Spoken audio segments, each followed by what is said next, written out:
Good morning friend. हवे आगळ जोईए स्वाध्याय 5.2 ना दाखला। तो पहलो दाखलो छे, नीचेना दरेक विधानमां जे गुणधर्मनो उपयोग थाय छे ते जणावो। पहलू, जो ए समांतर बी एटले आकृति आपेली ज छे, ए समांतर बी एटले ए अने बी केवी छे, परस्पर समांतर। तो खूणो 1 बराबर खूणो 5, तो कया गुणधर्मनो उपयोग थाय छे? तो 1 અને 5 कई जोडना खूणा छे? तो 1 અને 5 ત્યાં ડાબી બાજુ આ 1 અને આ 5 એક જ બાજુ, એક છોડીને એક અનુકોણની જોડના ખૂણા છે। એટલે કે જો બે રેખાઓ સમાંતર હોય તો અનુકોણની જોડના ખૂણા કેવા થાય? સમાન થાય છે। આ આપણું શું થયું? ગુણધર્મનો કયો ઉપયોગ થાય છે તે કહ્યું। હવે બીજું છે, જો ખૂણો 4 બરાબર 6 તો એ સમાંતર બી। હવે આના કરતાં ઉલટું પૂછ્યું છે કે ખૂણો 4 બરાબર ખૂણો 6, ખૂણો 4 બરાબર 6, તો 4 અને 6 પરસ્પર શું છે? અંતઃયુગ્મકોણની જોડના ખૂણા છે। અંતઃયુગ્મકોણ, જો ઊંધો ઝેડ, આ ઝેડ, સોરી આ ઝેડ, આમ આ 4 અને એની સામેની બાજુનો ખૂણો 6 અહીંયા, અને વચ્ચે છેદિકા, એટલે આ કયું છે? 4 અને 6 અંતઃયુગ્મકોણની જોડ રચે છે। તો આ બંનેના માપ સરખા હોય તો આપણે લખીએ કે અંતઃયુગ્મકોણની જોડના માપ સરખા, તેથી બંને રેખાઓ કેવી થાય? સમાંતર। બંને રેખાઓ કેવી થાય? સમાંતર। ત્રીજું, જો ખૂણો 4 + 5 બરાબર 180 તો એ સમાંતર બી। તો અહીંયા 4 અને 5 શું છે? જો છેદિકાની એક જ બાજુએ આવેલા છે। આ છેદિકા છે એની એક જ બાજુએ આવેલા શું છે? અંતઃકોણો છે। અંતઃકોણો છે, એમનો સરવાળો કેટલો થાય છે? 180। તો આપણે જો છેદિકાની એક જ બાજુએ આવેલા અંતઃકોણોનો સરવાળો 180 હોય તો બંને રેખાઓ કેવી થાય? પરસ્પર સમાંતર હોય। એટલે કે અહીંયા એ સમાંતર બી। હવે દાખલા નંબર 2 છે, બાજુની આકૃતિમાંથી કહો અનુકોણની જોડો। અનુકોણની જોડો લખો। તો અહીંયા અનુકોણની જોડો કેટલી થાય? અહીંયા આકૃતિ છે, આમ આપણે અહીંયા દોરીએ અનુકોણની જોડ કેટલી થાય? અનુકોણની જોડ કેટલી થાય? આપણે આ નંબર આપી દઈએ છીએ, 1 2 3 4 5 6 7 અને 8 આ રીતે છે। અનુકોણની જોડો કેટલી? તો અનુકોણની જોડો કેટલી મળે? આપણે આગળ જોયું 4 જોડ મળે। કેટલી મળે? 4 જોડ મળે। અનુકોણ એટલે એક છોડીને એક, તો ખૂણો 4, તો એક છોડીને એક એટલે ખૂણો 4 અને ખૂણો 8, એક જોડ। બીજી થાય 3 અને 7, ખૂણો 3 અને ખૂણો 7। હવે આ બાજુ જોઈએ, એક છોડીને એક અનુકોણની જોડ, 1 નો 3, 1 અને 3, તો બીજો થશે 2 અને 5, 2 અને 5। આ શું થઈ? અનુકોણની જોડો। અંતઃયુગ્મકોણની જોડો, બીજું છે અંતઃયુગ્મકોણની જોડો। તો અંતઃયુગ્મકોણ એટલે આપણે કહેલું કે આવું ઝેડ યાદ રાખવાનું, ઊંધો અને સીધો, તો 3 અને 5 અંતઃયુગ્મકોણો કયા થાય? 2 જોડ મળે, 3 અને 5। અંતઃયુગ્મકોણ એટલે અંદરના જ ખૂણા હોય, પણ કેવા હોય? સામસામેની બાજુએ હોય। અને બીજો 2 અને 8, બીજો 2 અને 8 આ આપણો જવાબ થાય। કીધું છે છેદિકાની એક જ બાજુના અંતઃકોણની જોડો। તો આ છેદિકાની એક જ બાજુના, આ છેદિકા છે એની એક જ બાજુના અંતઃકોણો એટલે અંદરના ખૂણા, તો 3 અને 8 એની પણ 2 જોડ મળે, 3 અને 8 ડાબી બાજુ, જમણી બાજુ 2 અને 5, 2 અને 5, તો આપણું શું થઈ ગયું? જવાબ। હવે આગળ છે અભિકોણો। અભિકોણો તો તમને ખબર છે અભિકોણો કેમ મળે?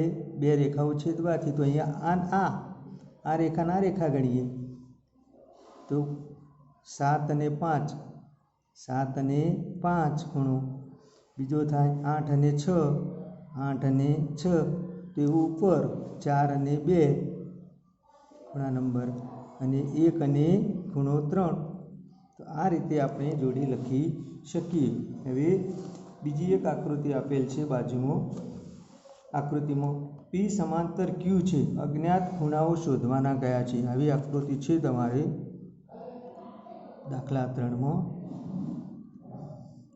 આ બંને કેવી છે? સમાંતર છે. આ પી છે, આ ક્યુ છે, બંને રેખાઓ સમાંતર છે અને એક છેદિકા આપેલી છે અને આ ખૂણાનું માપ 125 છે. તો જુદા જુદા અજ્ઞાત ખૂણાઓ છે ઈ, એફ, એ, બી, સી અને ડી. આ બાકીના ખૂણાઓના માપ આપણે શોધવાના છે. તો અહીંયા પહેલાં આપણે શરૂ કરીએ. આ 125 છે, 125. તો આ ખૂણો લઈએ તો સહેલાઈથી શોધી શકીએ. કેમ કે આ રૈખિક જોડ રચે છે. તો 125 અને એફ રૈખિક જોડ રચે છે. તો 125 વત્તા 125 વત્તા આપણે લઈએ ઈ. ચલો ઈ ખૂણો લઈએ, આ લઈએ તો 125 વત્તા ઈ કેટલા થવા જોઈએ? રૈખિક જોડ રચે છે તો 180 થાય. કેમ કે રૈખિક જોડના ખૂણા, રૈખિક જોડ. તેથી ખૂણો ઈ બરાબર કેટલો થાય? 180 માઇનસ 125 બરાબર 55. આપણું એક ખૂણાનું માપ આવી ગયું. કેટલું આવી ગયું? 55. આપણે યાદ રહેવામાં એટલા માટે લખીએ કે 55 આપણે શોધી કાઢ્યું ઈનું માપ. હવે ઈના માપ ઉપરથી તમે બીજું શું શોધી શકો? તો ઈ અને એફ શોધીએ. તો જો બંને અભિકોણ છે. તો ઈ અને એફ કેવા છે? અભિકોણો છે. તો અભિકોણના માપ કેવા હોય? સરખા હોય. તેથી ખૂણો ઈ બરાબર ખૂણો એફ થાય. બરાબર ઈ આપણે શોધ્યો કેટલો થાય? 55. તો એફ બરાબર પણ કેટલો થાય? 55. એટલે આપણો બીજો અજ્ઞાત ખૂણો શોધાઈ ગયો. હવે ઈ અને જોઈએ, આ ઈ અને એ કેવા છે? ઈ અને ઈ તો એક છોડીને એક, તો અનુકોણની જોડના ખૂણા છે. તો હવે ઈ અને એ કેવા છે? અનુકોણની જોડ છે, અનુકોણો છે. તો અનુકોણના માપ કેવા હોય? સરખા. જો બે રેખાઓ સમાંતર હોય તો એ આપણે જાણીએ છીએ અને આપેલું છે સમાંતર છે એમ. એટલે ખૂણો ઈ બરાબર ખૂણો એ બરાબર ખૂણો ઈ આપણે શોધ્યો કેટલો છે? 55. એટલે એ બરાબર પણ કેટલો થાય? 55 થાય. હવે આ 55 થયું. તો હવે અભિકોણ લઈએ એની સામેનો સી. તો એ અને સી હવે કેવા છે? એ અને સી અભિકોણ છે. તો અભિકોણના માપ કેવા હોય? સરખા હોય. તો ખૂણો એ બરાબર ખૂણો ઈ બરાબર કેટલા થાય? 55 થાય. તો આ બરાબર પણ કેટલો થાય? 55 થાય. હવે તમે જોશો અહીંયા તો આ અને આ જો થઈ ગયા 55. હવે બી. તો બી અને આ બંને કેવા છે? રૈખિક જોડના ખૂણા છે.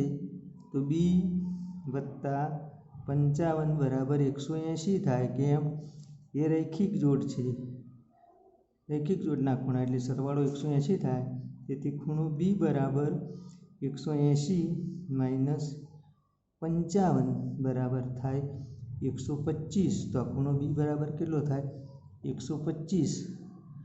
તો હવે પાછા તમે આગળ જોઈએ તો ડી અને આ બી કેવા છે? ડી અને બી અભિકોણો છે. તો અભિકોણના માપ કેવા હોય? સરખા હોય. તો ખૂણો બી બરાબર ખૂણો ડી થાય. બરાબર આપણે કેટલો શોધ્યો? બી 125 થાય. તો આ રીતે તમે દરેક ખૂણાનું માપ શોધી શકો. તો આવા દાખલા પરીક્ષામાં આવશે. ગમે તે એકાદો આકૃતિ ઉપરથી જવાબ શોધો એમાં આવી શકે. તો આ રીતે તમે ગમે તે રીતે શોધી શકો. તમે આને પહેલાં રૈખિક જોડ સાથે આમ પણ શોધી શકો અને આને પણ શોધી શકો. તો અહીંયા તમે 55, તો અહીંયા 55 આવી જાય. તો અનુકોણની જોડનો ઉપયોગ કરી શકો. અભિકોણની જોડનો અંતઃયુગ્મકોણની જોડનો તમે અનુકૂળ આવે તે જોડનો ઉપયોગ કરી શકો. હવે દાખલા નંબર 4 જોઈએ. દાખલા નંબર 4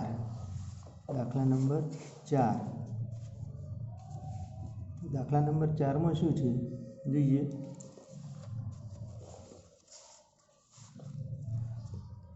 એલ સમાંતર એમ, તો નીચેની દરેક આકૃતિમાં એક્સનું મૂલ્ય શોધો. તો અહીંયા 110 છે અને તો આ તમે આનું માપ શોધી કાઢો તો આ કેવું થાય, રૈખિક જોડનો ખૂણો થાય.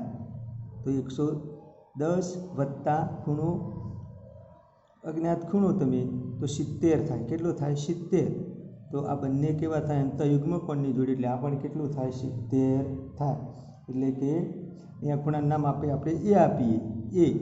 તો 110 વત્તા એ બરાબર 180, તેથી એ બરાબર થાય 70. હવે આ બંને કેવા છે? અંતઃયુગ્મ કોણની જોડો છે. તો આ બંનેનો જવાબ થાય 70. તો અહીંયા એક્સ બરાબર કેટલો આવે? 70. હવે બીજું તમે જુઓ, એક્સ કયું છે? 110 વત્તા એક્સ. આ તમે જોશો તો આ બંને કેવા છે? અનુકોણની જોડના ખૂણા છે. તો અનુકોણની જોડના ખૂણાનો માપ કેવા હોય? સરખા હોય. તો આ 100 છે, તો આ પણ કેટલું થાય? 100 થાય. હવે બાજુમાં આકૃતિ જોઈએ. એ આ આકૃતિ છે, આવી છે. બાજુની આકૃતિમાં બંને ખૂણાની બાજુ સમાંતર છે. જો ABC બરાબર 70, ABC બરાબર 70, તો DGC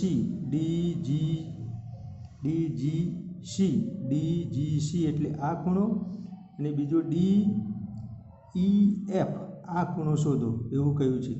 આપણને આવું કહ્યું છે. તો અહીંયા તમે જોશો તો બંને કેવા છે? અહીંયા બે રેખાઓ પરસ્પર સમાંતર છે. આ બે રેખાઓ સમાંતર છે પરસ્પર, ને આ બે પરસ્પર સમાંતર છે. તો આપણે જોઈએ કે શું છે. તો બંને કેવી છે? સમાંતર છે. બંને કેવી છે? સમાંતર છે. તો પહેલાં લઈએ AB અને ED. AB અને ED લઈએ. AB અને ED આ બંને કેવી છે? સમાંતર છે. તો આ 70 છે, આ કેટલો છે? 70 છે. અને આપણે શોધવાનો કયો કીધો છે? DGC એટલે આ ખૂણો શોધવાનો છે. તો 70 અને ખૂણો DGC કેવા છે? અનુકોણની જોડો થશે. અનુકોણની જોડ. તો અનુકોણની જોડના માપ કેવા હોય? સરખા. આ 70 પછી બીજો ખૂણો એક છોડીને એક, એટલે આ. તો બંને સરખા હોય તો ખૂણો DGC બરાબર કેટલો થાય? 70 થાય. કેટલો થાય? 70 થાય. બીજી હવે BC અને EF. BC અને EF આ પણ બંને કેવી છે? સમાંતર છે. આ બંને પણ કેવી છે? સમાંતર છે. અને આપણે આનું માપ કેટલું શોધ્યું? 70. આનું માપ કેટલું શોધ્યું? કાઢ્યું આપણે 70 શોધ્યું છે. કેટલું શોધ્યું છે? 70. હવે તમે જોશો તો આ બંને પણ કેવા છે? G એટલે અહીંયા અને આ બંને કેવા છે? અંતઃયુગ્મ કોણની પણ અનુકોણની જોડના ખૂણા છે. કેવા છે? આ બંને પણ કેવા છે? અનુકોણ છે. કેવા છે? અનુકોણ. એટલે ખૂણો 70° અને આ DEF કેવા છે? અનુકોણ છે. અનુકોણની જોડ રચે છે સાથે. એટલે આ બંને ખૂણા DGC અને DEF આ બંને અનુકોણ રચે છે. તો આ DEF બરાબર કેટલો થાય? 70° થાય. તો આ રીતે આપણે દાખલા ગણ્યા. દાખલા નંબર 5 એ તમારે લેસનમાં ગણવાનું રહેશે. તેમાં કશું કરવાનું નથી. સમાંતર છે કે નહીં તે નક્કી કરવાનું છે. તો અહીંયા બંને કેવા છે? યુગ્મ છેદિકાની એક જ બાજુના છે ખૂણા, અંતઃકોણો. તો બંનેનો સરવાળો જો 180 થાય તો તમે કહી શકો કે સમાંતર છે. આ રીતે બધું તમારે પ્રયત્ન કરશો તો સહેલું છે, આવડશે. એટલા તમારે લેસનમાં લખવાના રહેશે. હવે આગળ આપણે નવું ચેપ્ટર જોઈએ છીએ. નવીન ચેપ્ટર, એનું નામ છે ત્રિકોણ અને તેના ગુણધર્મો. ત્રિકોણ અને તેના ગુણધર્મો, પ્રકરણ નંબર 6. ત્રિકોણ અને તેના ગુણધર્મો. અગાઉ તમે ધોરણ 6માં પણ ત્રિકોણ વિશે શીખી ગયા છો. એ ત્રિકોણ શું વસ્તુ છે? તો ત્રિકોણ એ શું છે? 3 રેખાખંડોથી બનતી બંધ આકૃતિ છે. કેવી છે? ત્રિકોણ એ કેવી છે? 3 રેખાખંડોથી બનતી આવી 3 આકૃતિ છે. આ ત્રિકોણ છે. આ શું છે? ત્રિકોણ. ABC એ તમે જાણો છો.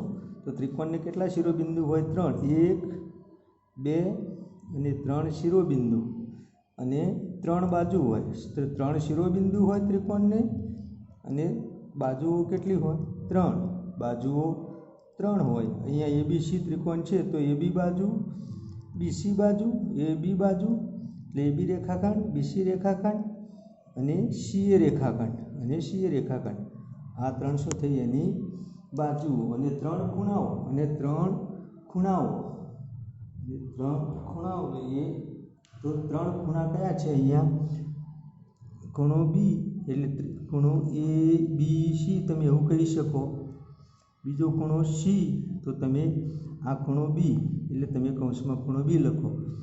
આ BCA ખૂણો BCA એટલે ખૂણો C અને ત્રીજો ખૂણો ABAC એટલે ખૂણો A. એટલે આપણે આ રીતે લખીએ તો વચ્ચે હોય ખૂણો કહેવાય. ત્રિકોણ ABC મેં લખ્યો તો એનો અર્થ B આગળ ખૂણો છે. BCA લખ્યો તો એનો અર્થ C આગળ ખૂણો છે. એટલે અને BAC લખીએ તો A આગળ ખૂણો છે. BAC લખીએ તો B આગળ ખૂણો છે એમ સમજવાનું. બાજુઓના આધારે 3 પ્રકાર છે. સમબાજુ ત્રિકોણના પ્રકારો કેટલા છે? બાજુઓના આધારે જો આપણે પ્રકાર જોઈએ તો 3 પ્રકાર પડે. સમબાજુ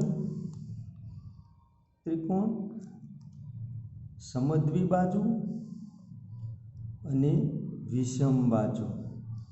આ પણ તમે ધોરણ 6માં શીખી ગયા છો કે સમબાજુમાં શું હોય? દરેક બાજુનું માપ સરખું હોય. સમદ્વિબાજુમાં શું હોય? ગમે તે કોઈ પણ 2 બાજુનું માપ સરખું હોય. અને વિષમ બાજુમાં શું હોય? ત્રણેયનું માપ અલગ અલગ હોય. તો આપણે જોઈએ સમબાજુ એટલે દાખલા તરીકે 3 સેન્ટીમીટર, 3 સેન્ટીમીટર અને 3 સેન્ટીમીટર. તો આ શું થઈ ગયું? સમબાજુ. ત્રણેય બાજુના માપ સરખા છે એટલે આપણે આ રીતે લખીએ. આ એક લીટી દોરી, એક આનો અર્થ એવો થાય કે આ ત્રણેય બાજુના માપ કેવા છે? સરખા. તો આ સમબાજુ. સમદ્વિ જુઓ નામ, સમદ્વિ કે જેની 2 બાજુઓ સરખી છે. તો આ તમે 4 સેમીનું દોરો, આ 4 સેમી અને આ માની લો કે 6 સેમી થાય છે. તો આ 4 સેમી, આ 4 સેમી સરખું છે એટલે આ ત્રિકોણમાં કેટલી છે? 2 બાજુઓ કેવી છે? સરખી એટલે સમદ્વિ બાજુ. તો વિષમ બાજુમાં શું હોય? ત્રણેયના માપ જુદા હોય. દાખલા તરીકે આનું માપ આ 3 છે, આ 4 છે અને આ 6 સેમી છે. આ ત્રણેયના માપ જુદા. તો આમાં કોઈ આમ દોરી લખીએ આપણે એક લીટી આમ એક આમ. એનો અર્થ શું થાય કે આનું માપ સરખું છે. આમાં તો દરેકના માપ જુદા છે એટલે એવું કશું લખાય નહીં, નહીંતર ખોટું પડે. તો સમબાજુમાં જોયું તો 1, 2 અને 3 એટલે કે ત્રણેય બાજુના માપ સરખા. ખૂણાઓના આધારે પ્રકાર અગાઉના ચેપ્ટરમાં આપણે શીખી ગયા. પણ ખૂણાઓના આધારે લઘુકોણ ત્રિકોણ કેવો છે? લઘુકોણ ત્રિકોણ, કાટકોણ અને ગુરુકોણ ત્રિકોણ. પણ ત્રિકોણની વાત કરીએ છીએ તો લઘુકોણ ત્રિકોણ કોને કહેવાય? તો લઘુકોણ ત્રિકોણ એટલે ત્રણેય ખૂણાનું માપ કેવું? ત્રણેય ખૂણાનું માપ 90 કરતાં ઓછું હોય એટલે આવું ત્રિકોણ. આ લઘુકોણ. જો ત્રણેયનો માપ કેવો છે? 90 કરતાં ઓછો દેખાય છે. કાટકોણ ત્રિકોણ એટલે ત્રિકોણના એક ખૂણાનું માપ કેવું હોય? એક ખૂણાનું માપ 90 અંશ. કેટલું હોય? 90 અંશ. એટલે કે કાટકોણ ત્રિકોણ કહેવાય. જે ત્રિકોણમાં એક ખૂણાનું માપ 90, તો કાટકોણ માટે આપણે આવું દર્શાવીએ છીએ. એ ભૂલવાનું નહીં. એ 90 લખવાની જરૂર નથી. આવું તમે લખી એનો અર્થ એવો થાય કે આ માપ કેટલું છે? 90નું. તો ગુરુકોણ ત્રિકોણ કોને કહેવાય? તો ત્રિકોણના ગમે તે એક ખૂણાનું માપ, એક ખૂણાનું માપ 90 અંશ કરતો વધારે હોય એટલે આવું દાખલા તરીકે તો જો આ ગમે તે એક ખૂણો, તો આનું માપ માની લો કે 120 છે, તો બાકીના બે ખૂણાના માપ 90 કરતાં ઓછા જ હશે. ગમે તે એક ખૂણાનું માપ 90 કરતાં વધારે હોય તો એ ખૂણા ત્રિકોણને કેવો કહેવાય? ગુરુકોણ ત્રિકોણ. ગુરુકોણ ત્રિકોણ કહેવાય. હવે આપણે શીખ્યા. હવે આગળ જોઈએ કે ત્રિકોણની મધ્યગા કોને કહેવાય? ત્રિકોણની મધ્યગા. જો નામ ઉપરથી જ ખબર પડશે, મધ્ય અને ગા, તો ત્રિકોણની મધ્યગા કોને કહેવાય? તો હું એક આકૃતિ દોરું છું અહીંયા. ત્રિકોણની મધ્યગા. ત્રિકોણની મધ્યગા. ત્રિકોણની મધ્યગા કોને કહેવાય આપણે સમજીએ.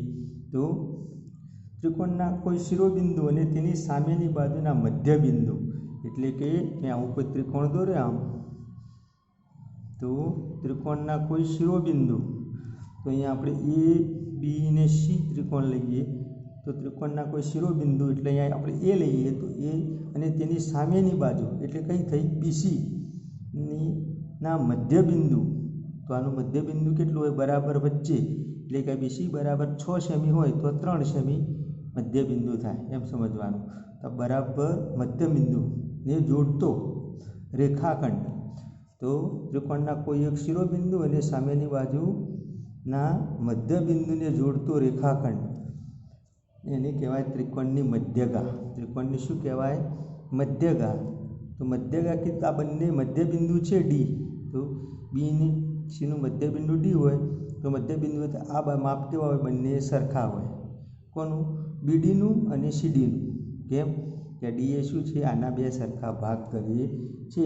તો અહીંયા આકૃતિમાં આપણે જોઈએ તો એ બી સી ત્રિકોણ છે, તો એડીએ શું છે? એની મધ્યગા છે. એડીએ શું છે? એની એક મધ્યગા, જે શિરોબિંદુ એ એની સામેની બાજુ બીસી એનું રેખાખંડ, જેનું મધ્યબિંદુ શું છે? ડી છે, એટલે કે એડીએ શું છે? એની મધ્યગા છે. તો બીડી બરાબર શું થાય? ડીસી થાય. એટલે હવે આ રીતે જોઈએ આપણે, તો ત્રિકોણને 3 શિરોબિંદુ હોય તો કોઈ પણ ત્રિકોણને 3 મધ્યગાઓ હોઈ શકે. કેમ કે આ તો આપણે એક શિરોબિંદુમાંથી એક દોરી, તો આમ સામેથી બીજી પણ દોરી શકો. આનું મધ્યબિંદુ જોડો તો બી ઈ તમે દોરી શકો. એ શિરોબિંદુમાંથી સામેના બાજુ એસી પરથી, તો ત્રીજી તમે આમ પણ દોરી શકો. સીમાંથી મધ્યબિંદુ અહીંયા લો, એટલે આના બંને બરાબર વચ્ચે ભાગ, તો એફ. તો આ રીતે તમે કોઈ પણ ત્રિકોણને 3 મધ્યગાઓ દોરી શકાય. અને આખી મધ્યગા ત્રિકોણના અંદરના ભાગમાં જ હોય. મધ્યગા ત્રિકોણના અંદરના ભાગમાં જ હોય. કેમ કે મધ્યગા એ શું છે? એક રેખાખંડ છે. હવે યાદ રાખજો, મધ્યગા એટલે ત્રિકોણના શિરોબિંદુ, કોઈ એક શિરોબિંદુની સામેની બાજુના રેખાખંડના મધ્યબિંદુને જોડતો રેખાખંડ. મધ્યબિંદુને જોડતો રેખાખંડ એ કહેવાય એની મધ્યગા. હવે ત્રિકોણનો વેધ એટલે શું? ત્રિકોણનો વેધ યાદ રાખજો, એટલે કે એની ઊંચાઈ. એને બીજું નામ શું આપ્યું છે? ઊંચાઈ પણ કહેવાય છે. ત્રિકોણનો વેધ એટલે કે ત્રિકોણની ઊંચાઈ એટલે શું? તો અહીંયા આપણે આકૃતિ દોરીએ કે કોઈ ત્રિકોણ લઈએ, આવો કોઈ ત્રિકોણ લઈએ, કોઈ ત્રિકોણ. તો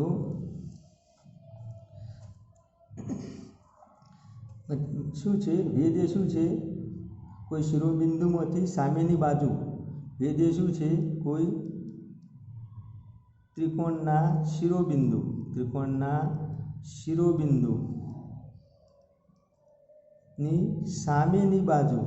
સામેની બાજુ પર દોરેલો લંબ રેખાખંડ એટલે કે કાટખૂણો છે. શું છે? વેધ શું છે? કોઈ પણ ત્રિકોણના શિરોબિંદુની સામેની બાજુ પર દોરેલો લંબ રેખાખંડ. તો અહીંયા આપણે જોઈએ તો તમે લંબ રેખાખંડ દોરવા દો. લંબ રેખાખંડ એટલે કાટખૂણે. તો અહીંયા એ બી અને સી આપણે છે લંબ રેખાખંડ દોરવાનો છે. તો તમે આ રીતે આમ તૂટક એક દોરીએ તો આ માપ 90 નહીં થાય. આમ દોરીએ તો માપ 90 નહીં થાય. કાટખૂણે એટલે બરાબર આમ 90 અંશના ખૂણે. તો આ 90 અંશના ખૂણે તો આ શું થયું એનું વેધ. શું થયું? વેધ. વેધ એડી નામ આપીએ. શું નામ આપીએ? માની લો કે એડી. તો આ શું છે? એનો વેધ છે. વેધ એટલે ત્રિકોણની ઊંચાઈ. એટલે કોઈ શિરોબિંદુમાંથી સામેની બાજુ પર દોરેલો લંબ રેખાખંડ. એટલે આ શિરોબિંદુ એ અને એની સામેની બાજુ બીસી, એના ઉપર દોરેલો લંબ રેખાખંડ એટલે કે કાટખૂણે દોરેલો રેખાખંડ એને કહેવાય ત્રિકોણનો વેધ. ત્રિકોણનો વેધ એટલે વેધ એ શું છે? શિરોબિંદુથી સામેની બાજુ એટલે કે એનો આધાર કે પાયો, પાયા પર દોરેલો લંબ છે. આધાર કોઈ શિરોબિંદુમાંથી તેની સામેની બાજુ એટલે કે આધાર પર દોરેલો શું છે? લંબ રેખાખંડ છે. તો અહીંયા આપણે લંબ રેખાખંડ તમે તૂટક રેખાથી પણ દર્શાવી શકો. બરાબર? તો તૂટક રેખાથી દર્શાવીએ તો વધારે ખ્યાલ આવે. એટલે આપણે તૂટક રેખાથી અહીંયા દર્શાવીએ તો શું થઈ જાય? એનો લંબ રેખાખંડ એટલે ત્રિકોણનો વેધ. ત્રિકોણના કોઈ શિરોબિંદુઓથી સામેની બાજુ પર દોરેલો લંબ રેખાખંડ. તો ત્રિકોણને 3 વેધ હોય. કેમ? કે જેમ ત્રિકોણની 3 મધ્યગા હતી એમ ત્રિકોણને પણ 3 વેધ હોય. એક શિરોબિંદુમાંથી એક, બીજા શિરોબિંદુમાંથી બીજો, ત્રીજામાંથી ત્રીજો.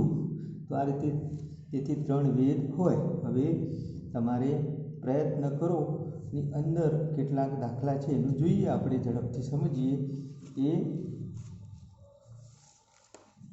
નીચેના દરેક ત્રિકોણ માટે એમાંથી બીસી પરના વેધ દોરો. તો અહીંયા તમે આ જોશો તો શું છે? લઘુકોણ ત્રિકોણ છે. ABC કેવો છે? લઘુકોણ ત્રિકોણ છે. તો આ વેધ એટલે શું? સામેની બાજુ પર દોરેલો લંબ રેખાખંડ. તો આ લંબ રેખાખંડ. તો આ AD શું છે? એ વેધ છે. શું છે? AD એ શું છે? વેધ છે. તે ત્રિકોણની કઈ બાજુ મળે છે? અંદરની બાજુએ મળે છે. યાદ રાખજો, લઘુકોણ ત્રિકોણમાં વેધ કયો મળે? ત્રિકોણની અંદરની બાજુએ મળે. હવે બીજું છે કાટકોણ ત્રિકોણ છે. તો કાટકોણ ત્રિકોણમાં તમે જુઓ તો આ દોરીને જ આપેલ છે. એટલે કે કાટકોણ ત્રિકોણ છે તો એ લંબ કેવો છે? BC. અને B લંબ CA પણ કહી શકાય ને.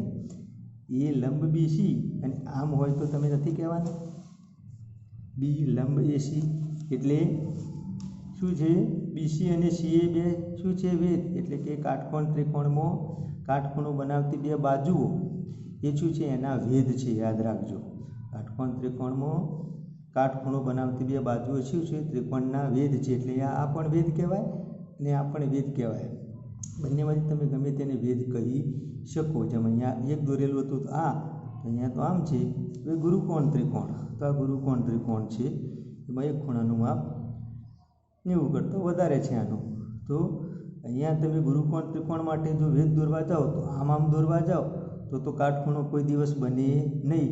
તો આ એક શિરોબિંદુ અને અહીંયા કાટખૂણો બને. જુઓ તો યાદ રાખો, ગુરુકોણ ત્રિકોણ માટે સામેની બાજુ પર દોરેલું લંબ રેખાખંડ AD કેવો મળે છે? આ ત્રિકોણના બહારના ભાગમાં મળે છે. એટલે મેં તૂટક રેખાથી આમ દર્શાવેલ છે. એટલે કે બહારના ભાગમાં મળે છે. હવે આગળ જોઈએ આપણે કે સ્વાધ્યાય આપણા જે છે એના કેટલાક દાખલા જોઈએ. હવે સ્વાધ્યાય આપણો તમારો સ્વાધ્યાય છે ત્રિકોણ PQR. ત્રિકોણ PQRમાં સ્વાધ્યાય 6.1. સ્વાધ્યાય આપણો 6.1 એની અંદર શું છે તે જોઈએ. સ્વાધ્યાય 6.1 એની અંદર છે એ જોઈએ છીએ કે ત્રિકોણ PQRમાં D એ QRનું મધ્યબિંદુ છે. તો અહીંયા તમે જુઓ ત્રિકોણ PQR આમાં D એ શું છે? QRનું મધ્યબિંદુ છે. એટલે કે D એ શું છે? આ ક્યુઆરનું મધ્યબિંદુ છે. તો પીએમ શું છે? પીએમ એ શું છે? જો આ કાટખૂણો દોરેલ છે શું છે? વેધ છે. શું કહેવાય? વેધ છે. આ પીડી તો પીડી એ શું છે? એની મધ્યગા છે. શું છે? મધ્યગા. કેમ કે જુઓ આપેલું છે આપણને કે ડી એ શું છે? ક્યુઆરનું મધ્યબિંદુ છે. માટે આ પીડી એ શું છે? એની મધ્યગા છે. અને પીએમ એ શું છે? વેધ છે. ક્યુએમ બરાબર એમઆર છે. ક્યુએમ એટલે કે આ બરાબર એમઆર. આ ના અહીંયા નથી. ક્યુએમ બરાબર એમઆર નથી.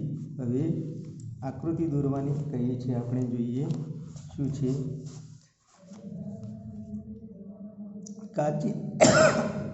કાચી આકૃતિ દોરો. કાચી આકૃતિ દોરો.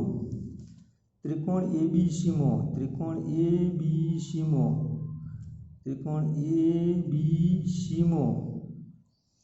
બીઈ મધ્યગા છે. બીઈ તો બીમાંથી લેવાનું સામેની બાજુનો શિરોબિંદુનો અડધો ભાગ મધ્યબિંદુ લેવાનું. તો આ બીઈ તો આપણે આ કાચી આકૃતિ આવી દોરી શકીએ કે બીઈ એ શું છે? એની મધ્યગા છે. ત્રિકોણ પીક્યુઆરમાં પીક્યુ અને પીઆર ત્રિકોણના વેધ છે. ત્રિકોણ પીક્યુઆરમાં પીક્યુ અને પીઆર એ ત્રિકોણના વેધ છે. તો અહીંયા આપણે આવો આકાર ચાલે નહીં. બે વેધ છે તો આપણે શું દોરવું પડે? કાટખૂણો દોરવો પડે. તો પીક્યુ અને પીઆર. તો જુઓ ત્રિકોણ પીક્યુઆર થઈ ગયો. બે વેધ છે એવું કીધું છે. તો પીક્યુ અને પીઆર. તો આપણે કાટકોણ ત્રિકોણમાં જોયું આગળ. કાટકોણ ત્રિકોણ માટે કાટખૂણો બનાવતી બે બાજુ હોય એ શું છે? એના વેધ છે. તો આ એ કીધો છે XYZ-માં YL એ ત્રિકોણની બહારના ભાગમાં આવેલો વેધ છે. તો બહારના ભાગમાં આવેલો હોય તો આપણે અગાઉ જોયું કે કેવો હોય? તે ગુરુકોણ ત્રિકોણ હોય. તો X આ Y અને Z. તો YL એ બહારના ભાગમાં આવેલો હોય તો આમ હોય. એટલે આ રીતે કાચી આકૃતિ થાય. YL આ શું થઈ ગઈ? કાચી આકૃતિ થઈ ગઈ. આકૃતિ દોરી ચકાસો કે સમદ્વિ બાજુ ત્રિકોણમાં મધ્યગા અને વેધ સમાન હોઈ શકે. તો આકૃતિ દોરવાની છે આપણે કે સમદ્વિ બાજુ ત્રિકોણ લઈએ. તો સમદ્વિ બાજુ ત્રિકોણ આપણે જોયું કે સમદ્વિ બાજુ ત્રિકોણમાં શું હોય? આ બે બાજુઓના માપ કેવા હોય? સરખા હોય. ABC. તો આ બે બાજુના માપ કેવા હોય? સરખા હોય. તો મધ્યગા દોરીએ તો બી અને સીનું મધ્યબિંદુ લેવું પડે. તો બી અને સીનું મધ્યબિંદુ દાખલા તરીકે ડી આવ્યું. તો તમે આ રીતે દોરો તો શું થઈ જાય? આ એનું શું થઈ ગઈ? મધ્યગા. આ શું થઈ ગઈ? મધ્યગા. હવે આ મધ્યગા અને આ કાટખૂણો છે કે નહીં તપાસ કરીએ આપણે. તો આ કાટખૂણો થશે. આ કેવો થશે? કાટખૂણો. એટલે તમે ચકાસી શકો કે સમદ્વિ બાજુ ત્રિકોણમાં શું હોય? મધ્યગા અને વેધ સમાન હોઈ શકે. સમાન હોઈ શકે છે ને હોય છે. સમાન હોઈ શકે છે એટલે કે હોય છે. તો આ તમે મધ્યગા દોરી પહેલાં અને પછી એને આ ખૂણાનું માપ લીધું તો 90 થાય છે. માટે સમદ્વિ બાજુ ત્રિકોણમાં મધ્યગા અને વેધ સમાન હોય. ઓકે.